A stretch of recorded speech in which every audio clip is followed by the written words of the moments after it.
It's kind of a shock. I'm kind of surprised to be here. I guess I played well, played some really good players, so just happy to do it. Really hasn't really sunk in yet. You mentioned you played some really good players, Greg, and you have really run the gamut in terms of player, age level, JD, junior player, Yeah. Ray, past champion. Yeah, Ray is awesome. Talk about the week that you've had and how you've been able to put yourself in this position. It's felt long. I just sort of been grinding it out the whole time. I think it kind of all goes back to the front nine of the first round of qualifying at Torresdale.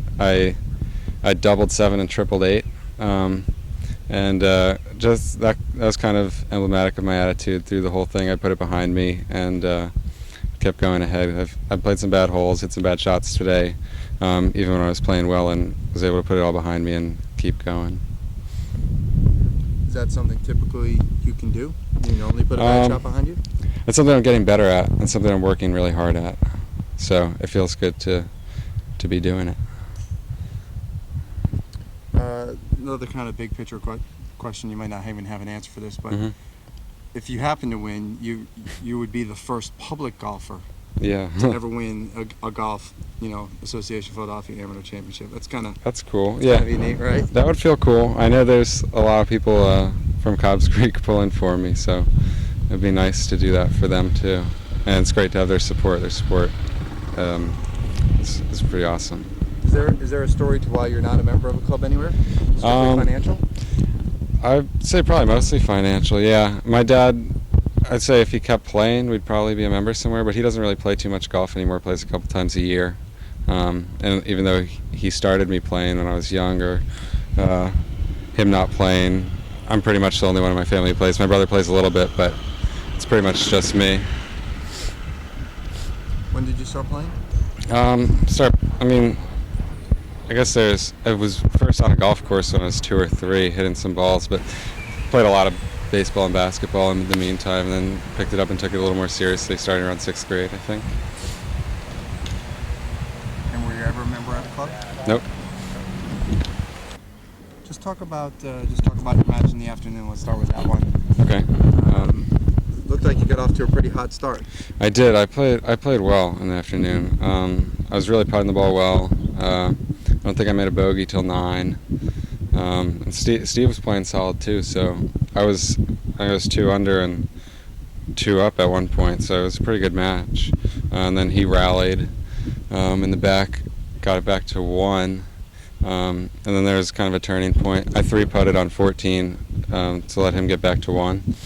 And then I made like a 25 or 30 footer for birdie on 15, which was huge. And then made another nice putt on 16. What'd you hit into 15 there? What'd you have left? I had 112 to the hole. I hit a 52 degree. That didn't quite get over the ridge, but Steve was right next to me, so I saw his putt, and I was able to make mine from about 30 feet below the hole. So he went first? Yeah, he was first. How much of a factor was it in you making yours? Pretty big factor. It wasn't that tough a putt to read. There wasn't much break, but everything I saw from him just reinforced what I had been seeing. And it's always nice to get the speed when the greens are getting so shiny like they were in the afternoon. What happened on 14? You missed like a 3.5 footer or something? It was longer than that. I was like 20 feet past the hole, and he had hit a great shot. He was 10 feet, so I had half expected him to make the birdie putt. And I kind of charged mine, hit it like 6 or 7 feet by, and he lipped out his birdie putt, and then I lipped out coming back. So that kind of hurt. But I was able to bounce back on the next one. Birdied 4, you won 6 with a par, and then you birdied 8. Birdied 8, Right. yeah, to go 3. So you won 6 with a par. Won Did he 6. get in trouble or something? He hit it over the green, which I knew was a bad spot. He had a great flop shot from there to about 15 feet. It almost went in. And I had probably 20-footer up the hill from hole high left that I left in the heart, but I was really pretty much just lagging at that point. And then you birdied 8, so how far did you have Birdied 8. there? 8, I had 131 up the hill into the wind. I hit a little 9, just right of the flag, and then made probably a 15 or 20-footer right to left. Then 9, you just pulled your drive left. 9, pulled my driveway left, because I was technically in the hazard. and chopped it, and was still technically in the hazard on the other side Yes. there. Then I had a great shot and misread the putt, but So you make the turn 2 up. Yep. And then you win 10. I won 10. Birdie putt towards- Yeah, I left a birdie putt in the heart from 30 feet below the hole, but Steve was in trouble, so What'd you hit in there? I hit a little pitching wedge. What'd you have left? 100 and. I had 130 also up the hill and downwind. Yeah, I'm trying to think. What did Steve do? Steve came up short, right? Yeah, Steve hit a bad approach shot there. Oh, he chunked it. Yeah.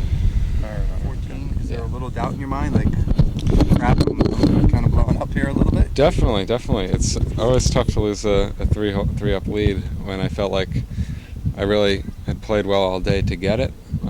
You feel a little bit helpless when somebody starts hitting it in close and making birdies. So yeah, the birdie on 14 or on 15 then was huge.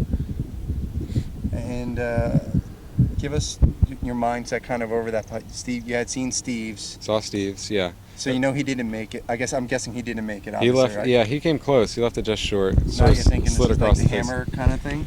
Not necessarily. I mean, I wasn't necessarily trying to make it, but I knew it was a makeable putt. I thought it was a putt I could make. I just tried to put the best stroke on it I could and went right in the middle.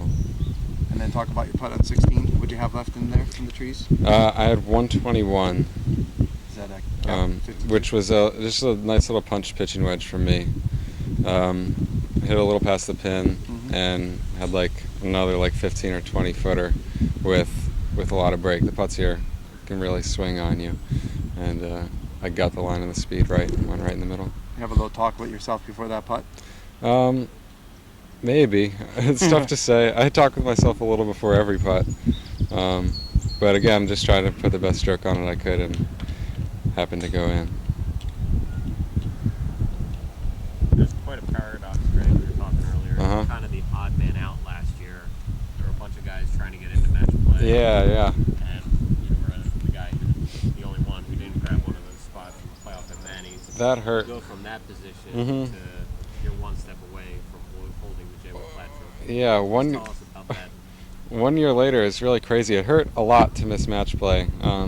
And going into the tournament, I was nervous because I know I'm playing well and I've gotten a lot better in the last year, but it's 36 holes and anything can happen, so you really want to make sure you're in match play. And I think the weather brought some scores up a little bit, and I handled it pretty well, so I was safely in the field, which felt good.